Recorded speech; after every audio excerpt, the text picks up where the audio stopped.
स्वागत बा आप सभी के आज के वीडियो में। तो लेके आ गइल बानी आज के भी ताज़ा खबर बिल्कुल फटाफट अंदाज में। तो चलिए शुरू कइल जाओ। वीडियो शुरू करे से पहले आप सभी के बता दी कि वीडियो पसंद आई तो लाइक करें, शेयर करें और चैनल के सब्सक्राइब कर दें। हम आप सभी खातिर रोज ऐसा खबर लेके आवत रहब। पहिलका खबर निकल के आ रहा बा भोजपुरी के मशहूर कॉमेडियन बतासा चाचा उर्फ मनोज टाइगर जी के ओर से, जे कि आजमगढ़ में एक्टिंग और संगीत से जुड़ल एगो महाविद्यालय खोले वाला बाड़े, जौना के भूमि पूजन के काम काल संपन्न कर लेहल गईल।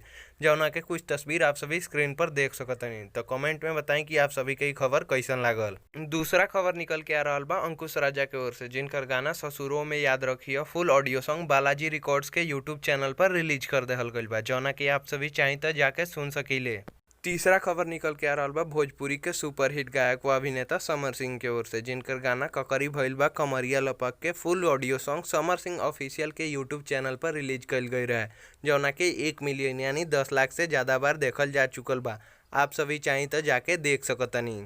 चौथा खबर निकल के आ रहा बा भोजपुरी के दबंग सुपरस्टार खेसारी लाल यादव और अंतरा सिंह प्रियंका के ओर से, जिनकर गाना हाई हिल के सैंडल फुल ऑडियो सॉन्ग आदिशक्ति फिल्म्स के ऑफिशियल यूट्यूब चैनल पर रिलीज कल गई रहे, जौना के 32 मिलियन यानी 3 करोड़ 20 लाख से ज़्यादा बार देखल जा चुकल बा।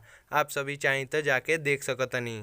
पांचवा खबर निकल के आ रहा बा अभिनेता राकेश मिश्रा के ओर से, जिनकर गाना तेरी शादी मेरी शादी full audio song world wide records Bhojpuri के ऑफिशियल यूट्यूब चैनल पर रिलीज कल गई रहे, जौना के 2 मिलियन यानी 20 लाख से ज़्यादा बार देखल जा चुकल बा। आप सभी चाही तो जाके देख सकतनी।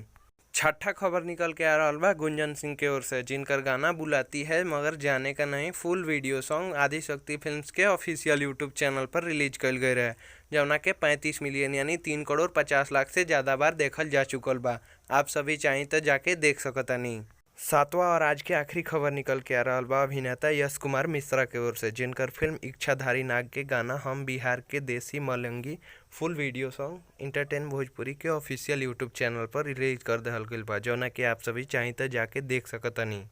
तो आज के वीडियो में बस इतना ही। वीडियो के देखे खातिर आप सभी के बहुत बहुत धन्यवाद। अगर वीडियो अच्छा लगल तो लाइक करी, शेयर करी, कमेंट करी और हमनी के चैनल के सब्सक्राइब कर दी।